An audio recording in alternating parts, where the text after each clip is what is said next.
Om.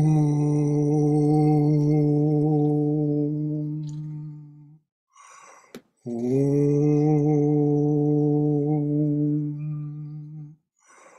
Om.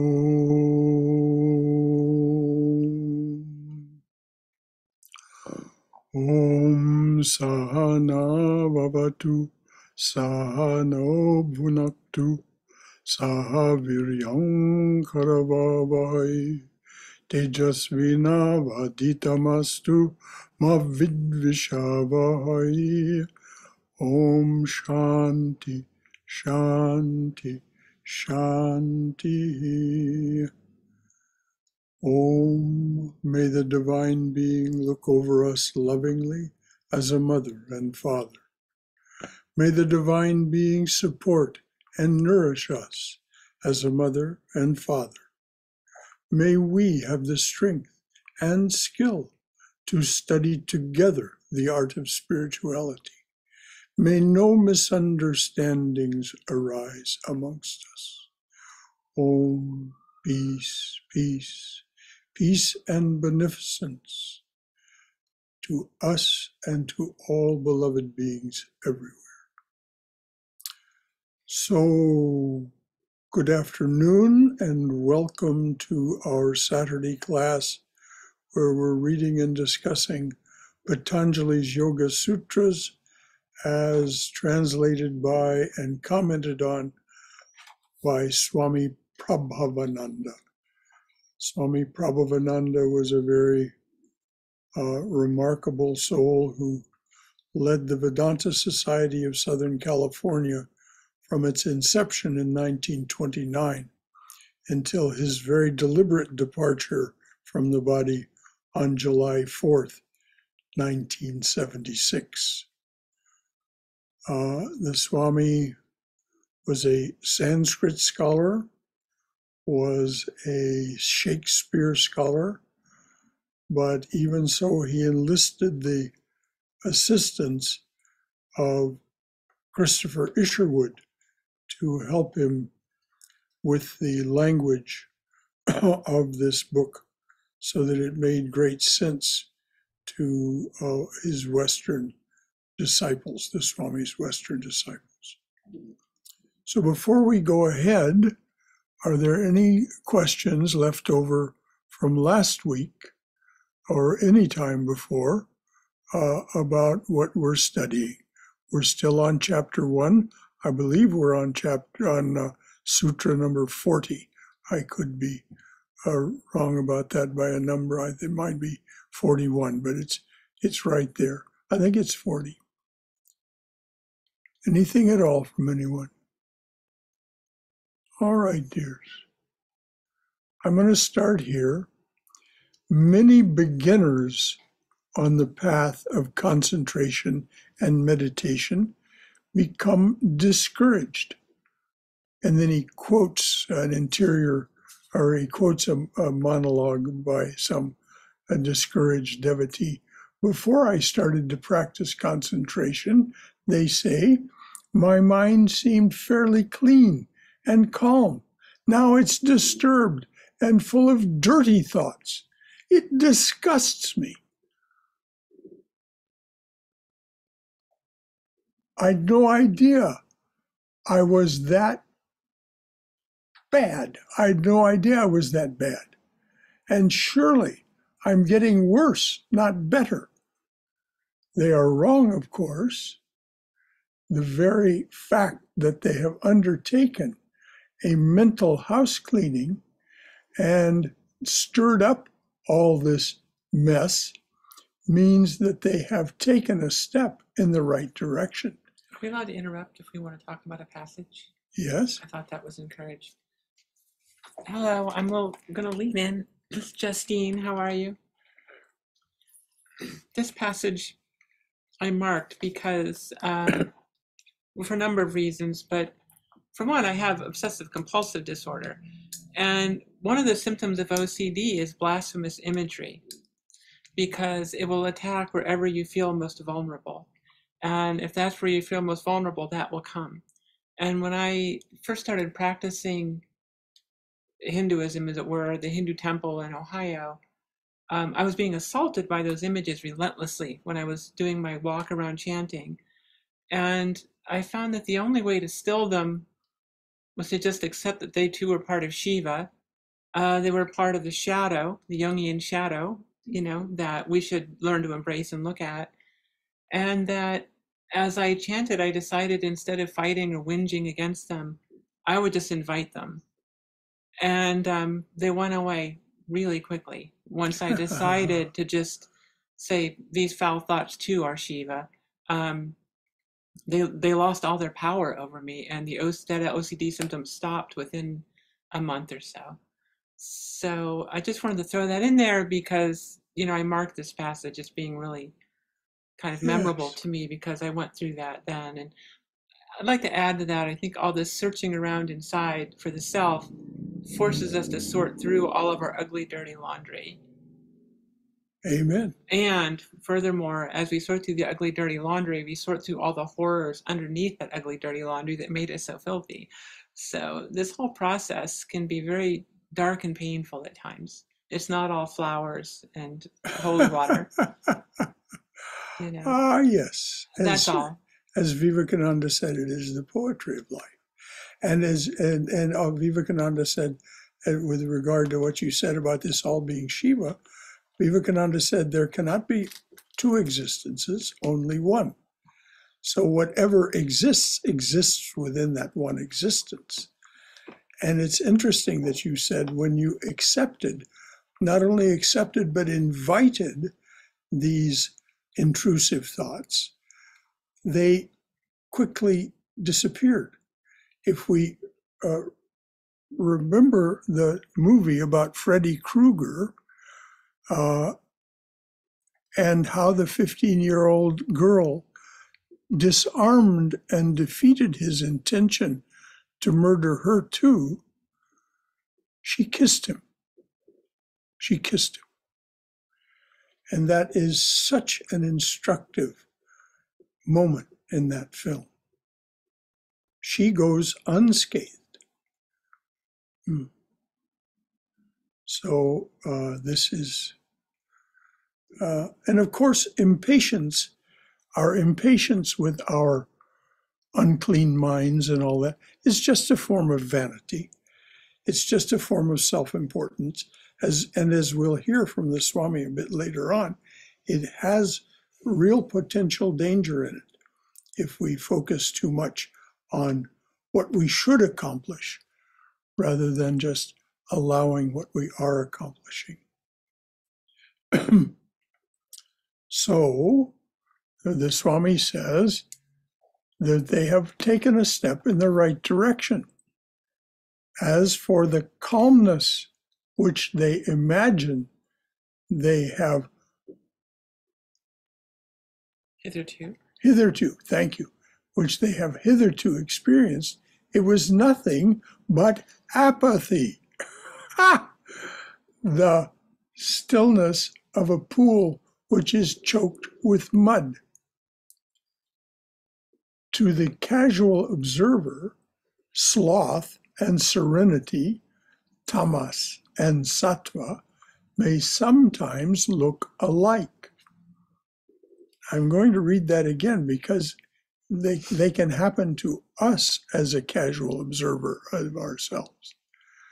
To the casual observer, sloth, lack of motivation, lack of zeal, lack of effort, and serenity, tamas and rajas, tamas and sattva, may sometimes look alike.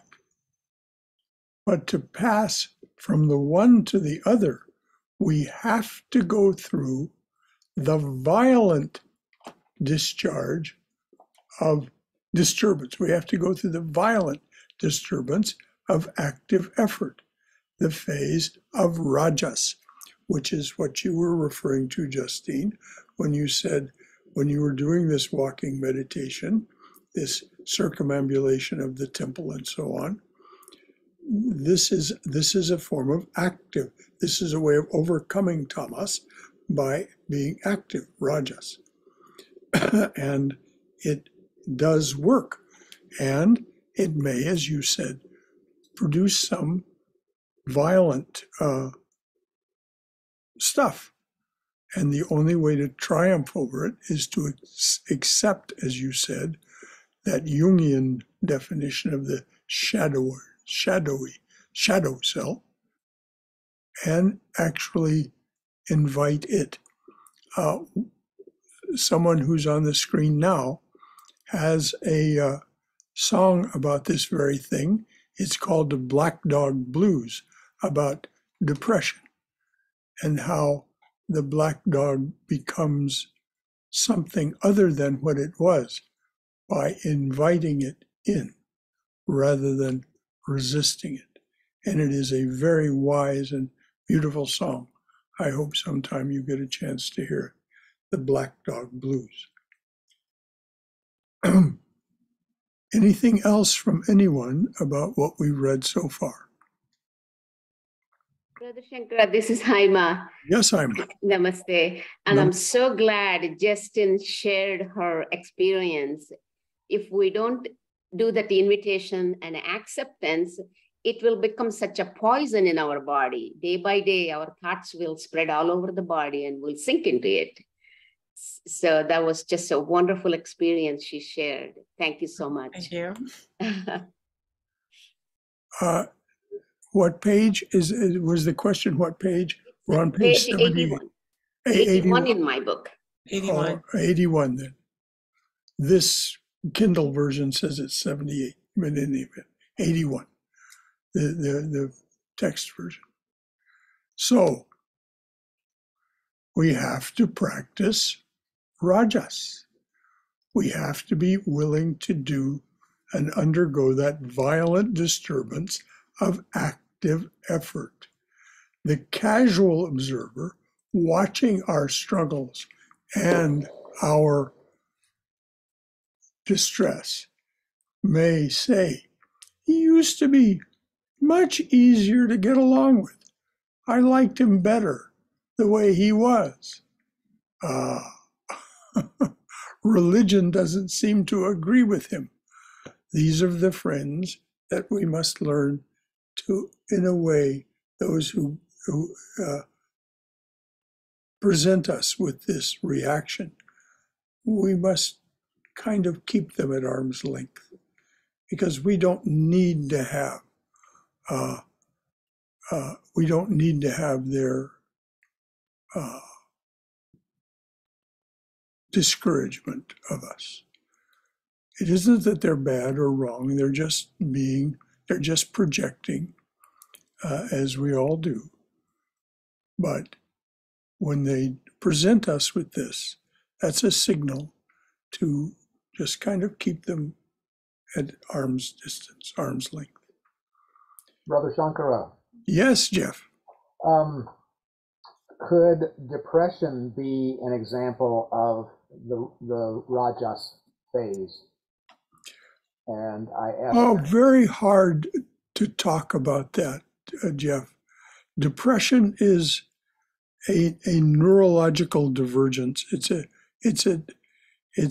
something that happens because of the neurochemistry, and all of these things are. All I can say is read Jill Bolte Taylor, her book My Stroke of Insight. She's a neuroanatomist who has also had the experience of being entirely her right brain personality. That is to say, that allows her to say when she's asked, "Who are you?" "I am a being as big as the universe," she says. It allows her to say this with complete assurance. She's a neuroanatomist and studies the brain. So her book, My Stroke of Insight, and then her new book, Whole Brain Living, or is it Whole Brain? Whole Mind or Whole Brain Living, one of the two, address these things. But what depression is exactly is very elusive. It certainly is part of our shadow side, as Jung pointed out. And another person to read, of course, is Jung, Carl Jung. The book recommended for immediate approach to Jung is Memories, Dreams, and Reflections. I had it in my mind. In any event, Memories something or other and Reflections from Carl Jung, where he talks about these things. Of course, he treated many depressed people, and he too was baffled by depression, severe depression and anxiety, and schizophrenia, and these things, though he treated them for decades. It seems to me that depression would be a bit more like the very deepest trough of Thomas, and anxiety feels to me more like Rajas, a very dark side of Rajas. That's just my take on it, but I've never heard what Shankara had to say about it, but that was what I always thought before. I always kind of categorize them that way. Well, those who have real expertise in these things, and I am not one, Yeah. I'm just quoting them, they continue to be baffled at what the mind is doing. But your solution, and the one represented by that song Black Dog Blues, I mean, one can function at a very high level in the presence of depression and anxiety. One, though he is in many ways an SOB, Winston Churchill suffered. I think he may be the one who at least used, if not invented, the term black dog for depression, saying the black dog is on me today. And he ran the country, ran the United Kingdom and the British Empire during the war, World War II, sometimes from his bed, where the only nourishment he was taking for a couple of days at a time sometimes was brandy and cigars. And it was really, you can read about that in his own history of World War II.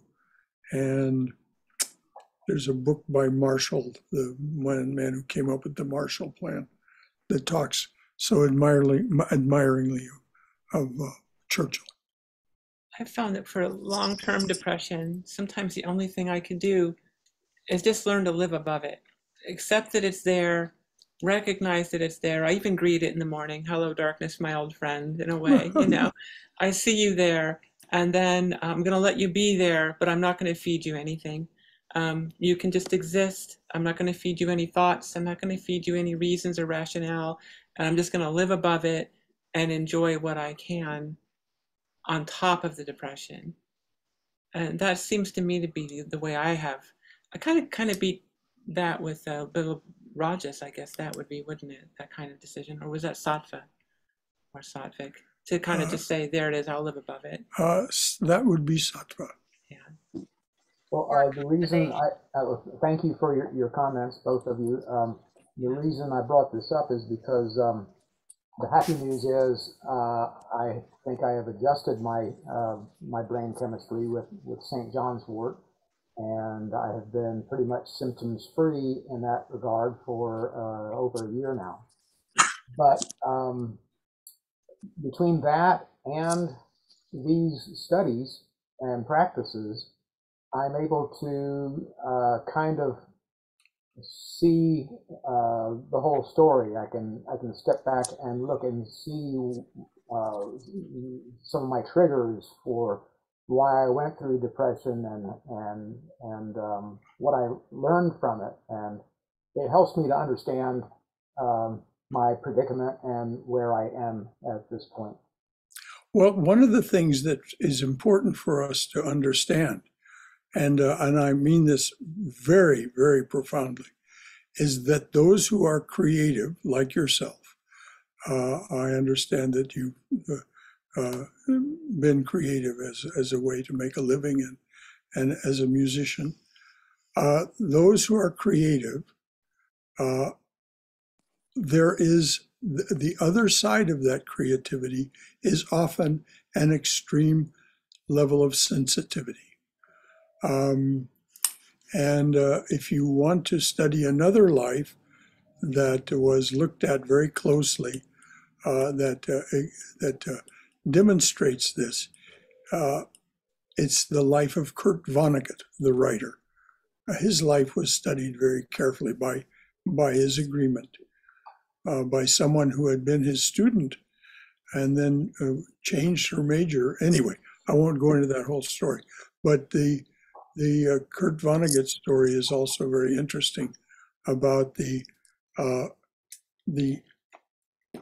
very high likelihood of there being a creativity being accompanied by a high level of sensitivity, which may result in anxiety and depression, because this is a very anxiety and depression causing world we're living in.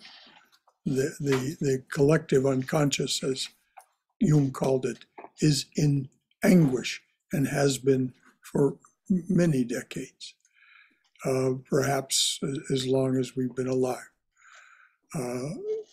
Certainly, everything, the whole world has changed since World War I, and has changed and disintegrated, attempted reintegration and disintegrated again, and so on and so on. And so the collective unconscious is in great anguish. And I think that's one of the reasons that there's a great deal of anxiety and depression. Certainly, those who study these things, the psychiatrists, psychologists, and social workers, have said that during this pandemic, there has been a great increase in mental distress and mental illness. So I want to say something that I think the people you mentioned about, just people lives to study and experts and books to read, I think, that can be helpful or not, but I think it's very important for us to study our own depression, anxiety, whatever we call it, very important, and not just to, look at what the experts or the psychiatrists are saying, because they don't know, they know things on a level. They don't know it as a real experience. And of course, this is not the forum in which to go into a long discussion, although these topics come up a lot. We're studying, Patanjali's Yoga Sutras and gunas and stuff like that. But I feel like it's very important for people who are experiencing anything that's a troubling, a neurological thing. They need to be, what they say, listened to and validated. And there was something else I really wanted to say before I ended, but my brain is not working. And also to be really clear that it seems like mostly what we're talking about right now with depression is depression as a symptom or moderate to mild clinical, but depression and anxiety are both symptoms, and they can be symptoms of all kinds of things that are not psychiatric disorders. Everybody has them, and not, everybody's struggling with it to some degree. But if you're talking major depressive disorder, you're not a person in an episode of that, they cannot do the things that we do, take this and exercise, and they can try to do it, but it doesn't do any good at all. And that's the kind of thing that a lot of this conversation doesn't even apply to. Okay. Panic disorder, agoraphobia, those aren't things that you can just, meditate your way out of. No. As a matter of fact, Swami Prabhavananda would tell people suffering from those extreme situations, dear, you must find a way to come out of those situations before you can even begin to practice contemplation, concentration, and meditation. And by the way, you just heard from the woman who, speaking of studying these things and making art of it, studying her own situation and making art of it, this is the woman who wrote and sings the song Black Dog Blues. So, so I realize my comments and questions that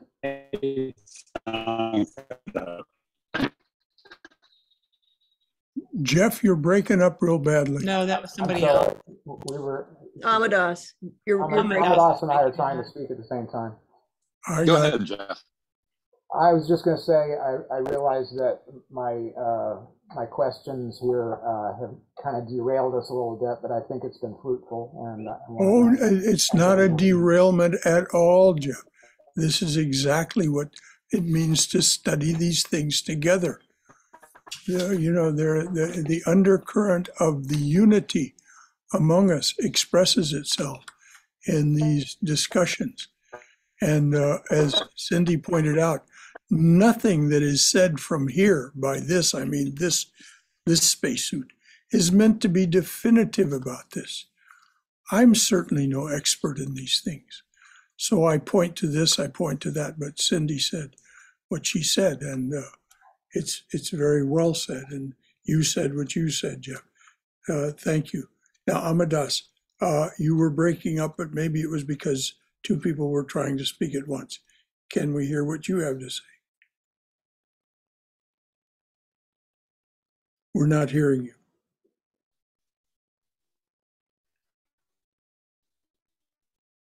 All right. Well, let me just also add, I think Shankar and I a moment ago kind of contradicted each other a little, but that was coming from, I think, Cindy's, knowing your own depression, because your mileage may vary. It doesn't matter what the experts say, your depression is your experience, and you have to live inside it. And so I think what Cindy said is valid as well, just. Oh, amen. Your mileage may vary. How could it not be? Could I say one more thing about that addresses the question sort of that came up, and trying to relate anxiety and depression with the gunas?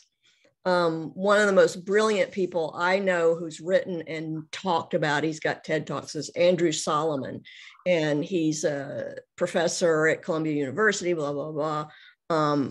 But he's also has suffered from serious major depressive disorder. And he starts out one of his TED Talks with, I think, the perfect definition of depression. He says, the opposite of depression is not happiness, but vitality. And it was vitality that seemed to seep away from me. And I just, when the first time I heard that, I was like, that, and I think that depression, whether it's a symptom of something or it's a disorder, is tamasic. It is heavy. It is rajas is vitality. If we're going to say, where does vitality fit? It's with rajas. Of course. The lack of vitality or the fading away of your vitality is sinking into tamas. I think well-treated depression, you can maybe finally get to sattva for the first time in your life because you're not struggling against all that anymore. That's all. Just want to say that. Wonderful. Thanks again. Brother Shankara? Yes, I am. I also wanted to throw in a couple of cents, and my thoughts may not be totally sort of flowing, but I'll try my best. One is that there's a lot of scientific research on the neurobiological correlates of anxiety, depression, and I'm not an expert on that, but I know that they have kind of defined which transmitter is in excess and which is in less in these various disorders. And there is certainly a role for biology and thereby a role for medicines, but there's a lot of resistance still to accepting that, like Cindy said, some people who are on the other end, like, more higher end of the spectrum, cannot think their way out of the state they are in. So medicine is definitely a tool, as long as it's done under supervision as less as possible and wean off before it leads to more of a dependence. Then withdrawing is more difficult. So that's one aspect. And then part of the reason perhaps that there is so much more anxiety, depression, is due to a lot of these socio-cultural changes that have taken place over the years, where the support systems have eroded, the pressures have increased, and all that.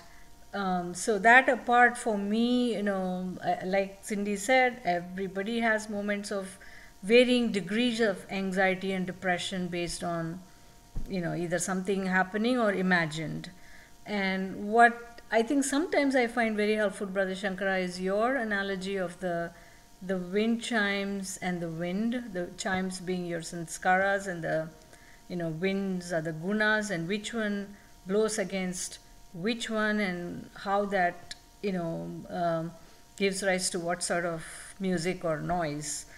I try to think of that, and that kind of helps me reset. Not that it makes it go away, but at least to forgive myself that this is something that is happening. I don't know if Yes, that makes sense.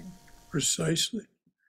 And thank you, Swayam. Yes, there are so many points of view about this, all of them relevant from such as yourselves. And so let's just take away from this whatever we can that helps us with any given moment in our experience, in our life. I don't think So, this Brother is Shankara, can I share one a recent experience that Please, happened with me? Sumesh.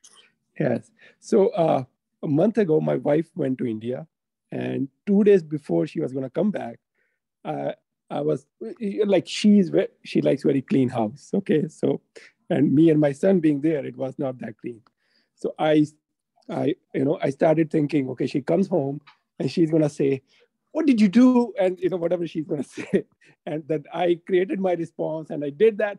And after a point, I realized that she's not here, and I'm having a conversation with her in my mind, like she is there. And the moment I took like being an observer, that, oh my God, I laughed about it, that that I am creating a story all around it while the thing doesn't even exist yet. And just observing myself. So I shared that with my wife, that this is what happened. And we both laughed about it. And but the point is that we all get anxious about things, but if we be observer about it, like, how our mind is tricking us, or I would say, creating the future that we don't want to happen, it just, it can take us into a less vital stage, I would say. No question. And it's so interesting about those conversations we have with people who aren't there. If we, as you say, we look at them from the witness point of view, we notice, oh, I'm having this conversation because I can win this one. I'll make up what I'm saying, and I'll make up what the other person is saying, and of course, I'll say the better things. And so it's at least that's been the way it has been here. So and so we try to avoid looking into the future that way, but it just happens. It happens, and when we see the witness, when we observe it as the witness, then it can come to a stop, and as you say, we can have a laugh about it if we're smart. I'd like to add to what Jeff said earlier about this maybe being feeling like a derailment, but I think it's important to realize that during COVID, a lot of us were suffering in isolation. And I think this is an incredible block to spiritual growth. So I think this is somewhat of a purging of certain demons we may have been privately carrying in our isolated hell. And, putting them out in the open is part of the spiritual process, I think. Thank the you. song of sharing them out loud. Thank you very much. That is indeed what we're doing here. That's why this is that's what it means. The art of spirituality is not confined. It is absolutely infinite in every direction. Spirituality is not boxed by anything. So what we're doing is exactly the right thing. I'd like to point out that self-isolation in my case is helping me with my spiritual practice, because I was feeling the desire to go within and practice more, and then COVID happened, and well, here's the opportunity, Jeff. And so I've been taking this big lemon and making lemonade with it. Aha. I had the opposite experience. It made things intolerable. Well, we're going to experience it however we experience it. I'm glad for Jeff that he was able to make this as a choice, to say, okay, I'm going to take advantage of this. And rather than have it feel like isolation, I'm going to have it feel like solitude. The difference between isolation and solitude is the difference between freezing and a cool breeze. And so, anything else before we read on? I did find the solitude gave me more time. Amadas, Brahmadas was speaking. Hold on, and you're still breaking up, Amadas. The solitude was a two-edged sword. It gave me more time for the meditation and spiritual reading. However, I did feel a sense of isolation. I mean, although God is everywhere, we don't always feel his presence. You feel like you're alone sometimes. Well, of course we do. Of course we do. That is our fundamental anguish, is this sense of separation. Yeah. And it comes from the delusion that we are the doer, but that's a whole other conversation. Yeah, and I'm pretty sure that during COVID isolation, like domestic violence increased, and like people being arrested under drug charges, and like alcohol related stuff, like DUIs and stuff increased as well. So it did affect everybody. Not everybody, like it had an impact, both good and bad. Oh, no question. No question. Oh, there's nothing that is not going to have good and bad. Nothing. No thing within this. I mean, Swami Vivekananda, in his talks on Jnana Yoga, makes this so very explicit, and exactly why it is so. Amadas, can you now speak up and we can hear you? We're not hearing you. But I don't think it's a coincidence that the great spiritual giants did go in, like Jesus, for example, and Buddha, they did go into times of complete solitude. So there is something to it. Yeah. Solitude is a choice. Isolation is an attack. Right. We didn't have much of a choice during COVID lockdown, did we? Yeah. Okay. One quick comment, Brother Shankara. Just as Justine said, isolation is a choice. Solitude is a choice, and isolation is imposed. I was thinking between tamas and sattva, it's kind of tamas is something that we do when we want to run away from the unpleasant, whereas sattva is we are in quiet state out of a sense of contentment. For example, like when I stopped working, for the longest time I was disturbed because I felt like, should I be, and am I running away because medical practice is getting complicated, am I not wanting to work hard or whatever. But slowly over time I have let go, and now it's more of a contentment. So if I'm not doing something, it's not because I'm running away, but because I'm choosing that to do something else, like spiritual practice. Yes, exactly. That's exactly it. Running away from the world doesn't do us a whit of good. Running toward the light that we see, actually, running, generally speaking, doesn't work, but because of the impatience that's involved with that. But working rather more intensely than not toward our spiritual goals does yield something entirely different than running away. Running away usually involves some form of self-medication, whether it's as seemingly innocuous as watching a lot of television, or whether it's as destructive as alcoholism. It is nevertheless self-destructive. We'd still like to hear from you, Amadas, but we still can't hear you if you're trying to speak.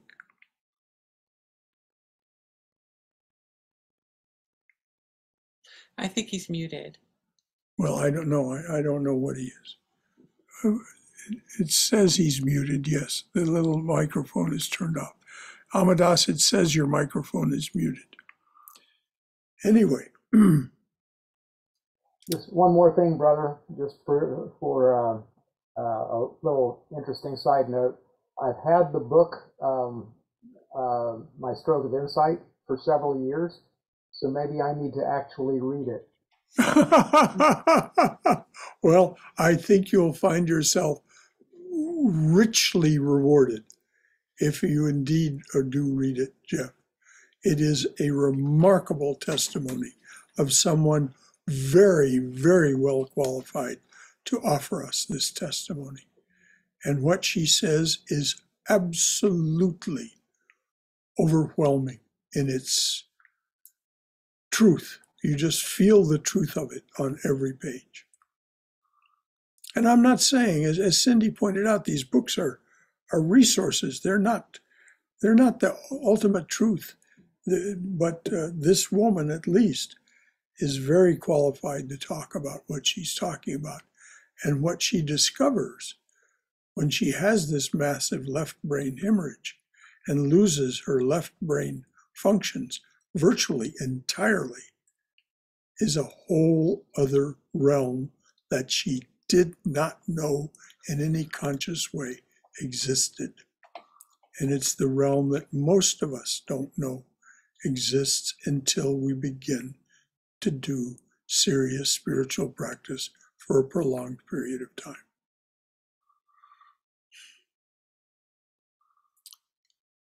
So, going over what the Swami said, that some people will try to discourage us, he said, we must not mind that.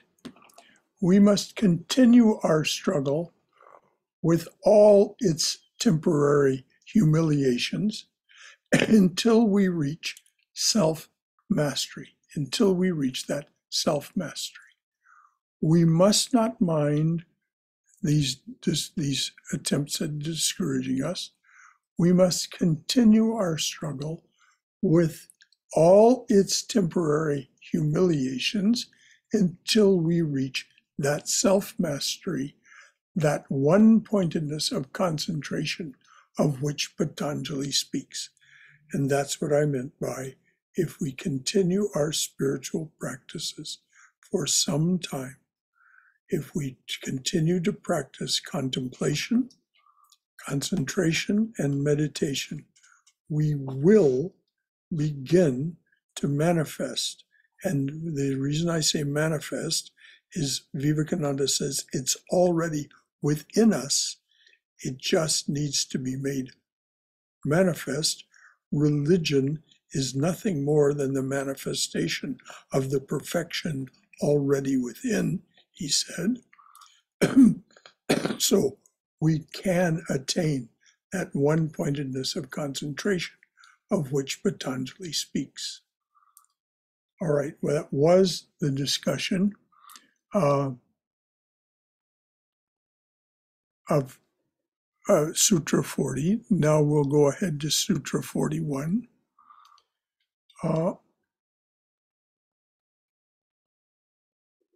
Just as the pure crystal takes color from the object which is nearest to it, so the mind, when it is cleared of thought waves, achieves sameness of identity with the object of its concentration. This may be either a gross object or the organ of perception or the sense of ego. This achievement of sameness of identity with the object of concentration is known as samadhi. Notice that samadhi is not restricted to non-object related forms of concentration. This one-pointedness of mind will enable us, this samadhi, which is the fruit of one-pointedness of mind. This samadhi will allow us to reveal, actually, we don't reveal, it reveals itself, it is said. Whatever we are focused our mind on reveals itself to us. So the Swami Patanjali translates Patanjali as saying in Sutra 41, just as the pure crystal takes color from the object which is nearest to it, so the mind, when it is cleared of thought waves, achieves sameness or identity with the object of its concentration. In other words, it fully reveals itself to you. This may be either a gross object or the organ of perception itself or the sense of ego. This achievement of sameness or identity with the object of concentration is known as samadhi. The various objects of concentration here referred to have already been discussed in the commentary upon Aphorism 17, is it, of this chapter. The state of yoga, which Patanjali now calls by its technical name samadhi, the state of yoga. Yoga, I remind you, means simultaneously two things. You can see that they are the mirror image of one another, or the two sides of one coin.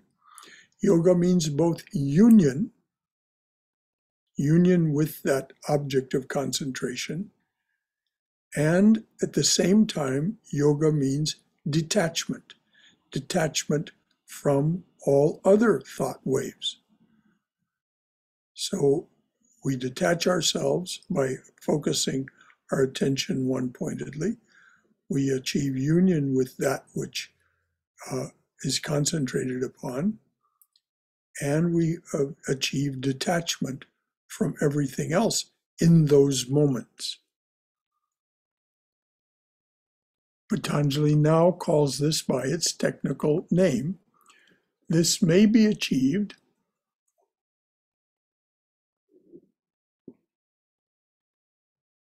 on each succeeding level of phenomena. This may be achieved on each succeeding level of phenomena. We may begin with the outwardness of objects and penetrate toward the utmost inwardness of individuality. Now, this is exactly what Ramana Maharshi refers to as continuing and continuing and continuing this quest to discover what is this I that you feel? What is this I-ness? Because, in fact, the I-ness that we experience is a reflection of the one and only I-ness, which we discussed last Sunday, as ahamkara, the I maker.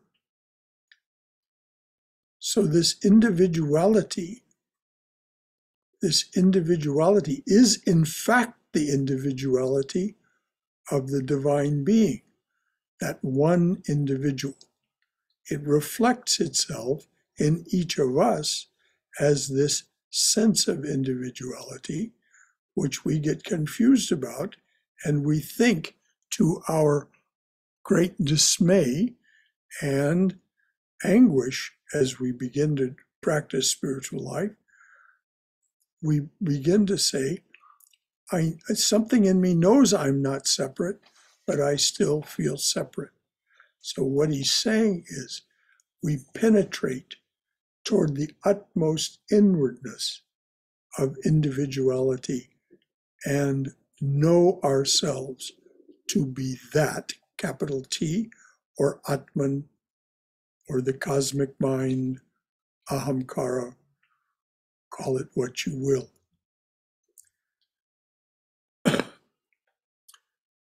There are, therefore, various kinds of samadhi, as we shall see in a moment. But no kind of samadhi is possible until the mind has acquired this tremendous power of concentration, which can achieve sameness or identity with its object. So say you are concentrating on the divine being that is the creator, sustainer, and transformer or destroyer of this universe, sometimes called Ishvara or Ishwari or Divine Mother. There are all these names. When we achieve the ability to concentrate one pointedly, we reach identity with that divine being, that divine force, that divine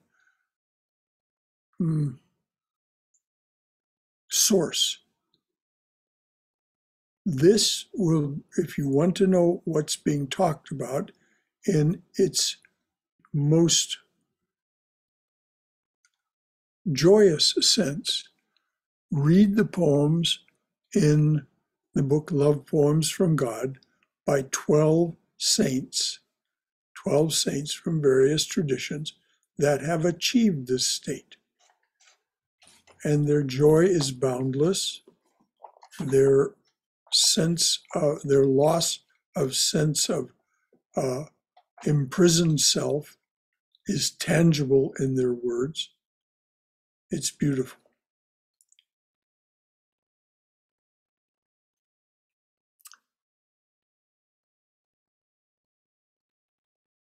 As we have seen in considering Aphorism 15, the thought waves in the mind can be stilled by first swallowing up all the many little waves. I see. They can be stilled by swallowing up all the many little waves in one great wave, one single object of concentration. So now the Swami is about to discuss what is said in the Upanishads. So before we wind up today, we have a few minutes left. Anything anyone would like to offer from their own wisdom or experience about these things, or any concern or comment or question that this raises for you. Can you hear me, Shankara? Yes, now we hear you. Yes, I drove into the Wi-Fi at the library because Cindy said something that I found so valuable. I want to highlight it. And yes. That is, I think it's, for me, I went through my experience plunging the depths of depression after my divorce in 2019. And when I got to the point where I could recognize the symptoms of depression in my body, I treated it like the lady who's with you there in the office. I treated it as if it was tamasic, and that the counter posture to that was rajas, to get up and do something. Yes. Movement is what was required. But I also took moments to explore the feeling in my body so that I could recognize it. And it's not necessarily that it went away, but it didn't stop me from the action that I was taking. And the thing that you said that I want to highlight about Jill Bolte Taylor's book, Whole Brain Living, she breaks the parts of the brain into 4 characters. And if I had that tool in 2019, my emergence from that would have been so much quicker, because she gives an incredible scaffolding, a structure to the voice in my head and which part of it is coming forward to speak. Mm-hmm. And she feels like that book is the reason that she survived that stroke that really should have taken her out of the game in the 90s. Because you're right, it was an arteriovascular accident, and it eliminated access to her entire left hemisphere. So she was helplessly living in her right hemisphere until she recreated the structure of her left hemisphere by herself. So it's an amazing story, an amazing experience. But I wanted to highlight that that particular scaffolding that she describes in Whole Brain Living is what I'm working with right now. And what Cindy said about depression, I think my personal relationship with my experience of depression may be one of the biggest learnings I got, the most value I got out of going through that experience, which I never would have signed up for. But that's what I wanted to share. Thank you for letting me in. Yeah, we rarely sign up for our anguishing experiences. We rarely say, "Oh, I think I'm going to be really struggling now. I think I'll just do this." Sometimes, the Marines have that saying they proudly put on their shirts: "No pain, no gain." So there is some aspect of this. And of course, when we sign up, so to speak, to do spiritual practice, we may not know what we're signing up for in terms of the struggles that we will come into, but it is definitely there.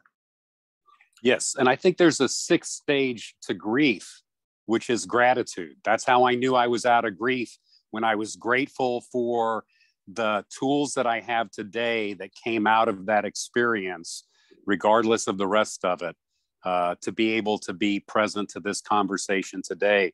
I accept that was what was necessary to get me here today. Wow, that's beautiful. That's very poetic. Thank you, Amadas. Anyone else? Anything? Depression can be a powerful motivator too. I mean, once you get sick of it, absolutely fed up, sick of it, you have to change. In a sense, that's why I moved here from Florida. Ordeal, the time of testing is here. Words like fortitude and valor mean something among people again. When the knife reaches bone, your life must change. That's a verse from Rumi.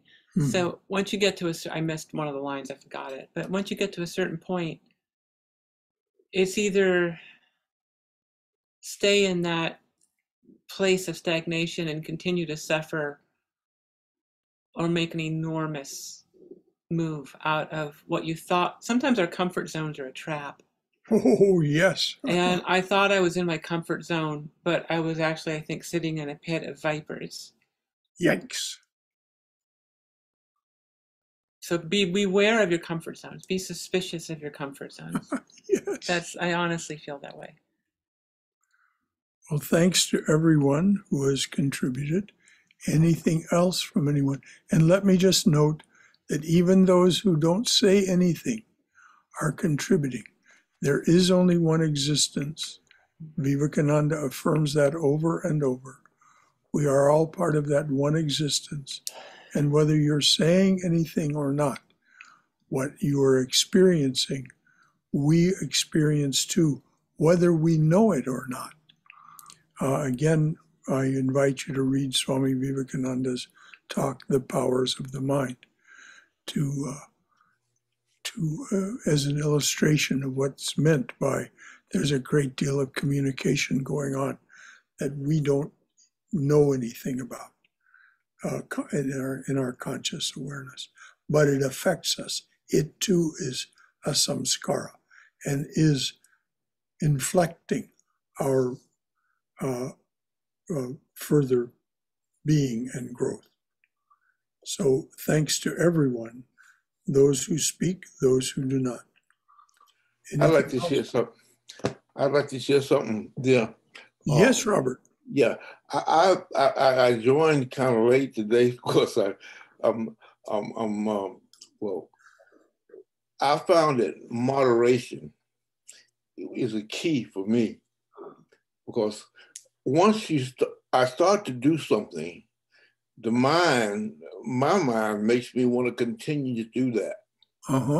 And I'll keep doing that and keep doing it and keep doing it and keep doing it. But if you do that, it leads to nowhere. You need to, the moderation, you need to be able to include to other things. Yes, and you need to be able to reflect on what you were doing and why you were. You need to be able to be the witness to what you were doing and why there was this compulsion to keep doing it, keep doing it, keep doing it. Yeah, you need to create a balance in what you're doing. Like I'll get on the piano and stay there for 8 hours, you know, that's ridiculous. I won't be able to get up, my legs are stiff when I can't stop. Yes. And so you have to know that the mind is the influence that's making you just continue to be there where you are and not add some diversity into it. Like now I'm living here in the country, I call it, alone, and I'm enjoying every moment of it. I get a chance to do a lot of reading and watching the birds and the squirrels and it's just wonderful. Well, you see. There you are. And that spirit of Saint Francis of Assisi will inform your moderation, that enjoyment of that natural world is because we see in the natural world that moderation that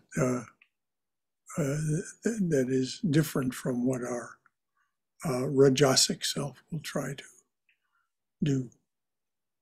So thank you, Robert. That was very instructive. Yes, all of the great teachers preach moderation. The most particularly, notably, of course, are the Buddha and Sri Krishna. But if you look into the teachings of all of the great teachers, it's there. So moderation, the middle way, and particularly that retreat to the witness position of why is it I'm doing anything at all, let alone this in moderation. You know, this when we retreat to the witness position, we are able to look at what we're doing. And the only way to reach that witness position is through this practice of contemplation, concentration, and meditation, by whichever method we use. There's more than one. So anything else from anyone? Again, thanks to everyone, both those who do not speak and those who do share. I think we all benefit from those people. We consciously benefit from those people who share. As I pointed out, we unconsciously benefit from the presence of everyone who joins us. Brother Shankara, I just wanted to throw my little penny worth of thought on this issue that we are talking. It was such a valuable information from everyone who shared, but often some are able to recognize and take that witness stand and reverse, bounce back and become resilient to do what is necessary to do at that time, like Justine and Jeff and all the other great folks who shared the information. But some of them who are biologically depressed, for them, they can't even take the witness stand, because I worked with people of those. It is so difficult for them to sit 2-3 minutes meditation. Oh no, I can't sit in silence. Oh no, I can't sit in silence, because it just disturbs them. They just cannot look into themselves. I just thought I would throw this. Some can do it, which is wonderful. Circumstantial, environmental depressions are something we carried from our parents' strict discipline and became so anxiety freaks. Sometimes parents' expectations make children anxiety, create anxiety. Oh, yes. And then we grow up with that. And then once we realize where is it coming from, then we can eliminate that slowly over time. It takes months of years of practice, like several of already doing it. And that biological one, those people have very difficult time to take that witness stand. They cannot look at themselves. They say, I want to plant plants next month. And the next month comes, following month comes, they just don't even do the plants. They just buy the plants, but they cannot get the motivation to do the planting and gardening. This is what I saw it as in my profession. Just thought I would share that. So, two things related. Thank you so much, Haima. Two things related to what you said. This infliction that comes to us by parents and other influential people in our very early years. Yes. In his book, Divine Grace, Ranganathananda tells the story of a child that he calls Dibs, D-I-B-S, Dibs, yes. and how Dibs finds his way out of this affliction that was imposed on him by the expectations of others. And this inability to do spiritual practice. It's very instructive to read the story of Girish Ghosh. Girish Ghosh, though a genius and a creative soul of great accomplishments, yes, he simply could not do spiritual practices. And so Sri Ramakrishna finally said, very well then, give me your power of attorney. Give me your power of attorney. And as was pointed out earlier in Patanjali's Yoga Sutras and Swami's commentary on them, that these great souls have this ability to confer these attributes. They can take our power of attorney. So that's what happened with Girish Ghosh. yes. And he ended up becoming a saint. Yeah. So that's a great inspiration. Yes. Thank you, Haima. Thank you, Brother Shankara. Thanks, everybody. Anything else from anyone? All right, dears. Om Hari Om. Om Asatoma Satkamaya. Tamasoma Jyotirgamaya. Mrityorma Amritangamaya. Abir Moiti. Oh, dearly beloved, lead us from the unreal to the real. Lead us from this realm of noise and confusion to thine abode of silence, serenity, clarity, and peace. Lead us from darkness to light. Lead us from darkness and ignorance to the brilliance of thy wisdom and love. Oh, lead us from darkness and ignorance to the brilliance of thy wisdom and love. Lead us from death to immortality. Light us through and through, light us through and through with thy everlasting shining presence. Om Shanti, Shanti, Shanti. Peace, peace, peace and beneficence be unto us and to all beloved beings everywhere. Jai Shri Guru Maharaj Ki Jai, Durga, Durga, Durga. May we be safe, may we be healthy, may we be cheerful, May we have peace of mind. May we go forward in the loving and protective embrace of the Divine Being as our Mother and Father. So, for those of you who wish to join us, tomorrow morning will be a part 2 of that discussion of Sankhya and focusing on the 3 gunas that we were talking about somewhat today. And just exactly what is said about them in Sankhya and their what they result in and what that means to us. And just as a little note, going forward into tomorrow,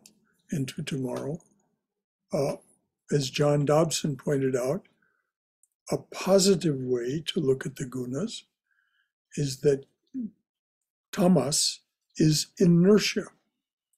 Now, without inertia, the universe could not exist. Without that kind of stability, inertia, there is no lever without there being a resting place for the fulcrum. So tamas can be thought of and positively as the positive aspects of inertia. Rajas. This is in Dobson's book, the Equations of Mind. Rajas can be thought of as electricity. The electricity, the positive and negative charges of electricity that hold together the atoms without which there would be no existence. The third is sattva, which is gravity. He translates as gravity. Gravity is also represented as love, the attraction of one thing for another, and because of the mass or inertia that is conferred upon things by the Higgs field, then things having mass are drawn to one another. And without that aspect, there would never have been any stars, there would never have been any universe, there would be nothing for us to experience. So there's great reason for celebrating the 3 gunas, as well as thinking of their other aspects. We'll look at both of these sides of these things tomorrow morning at 11 o'clock. Until then, for those of you who wish to join us. Any final thought from anyone before we close?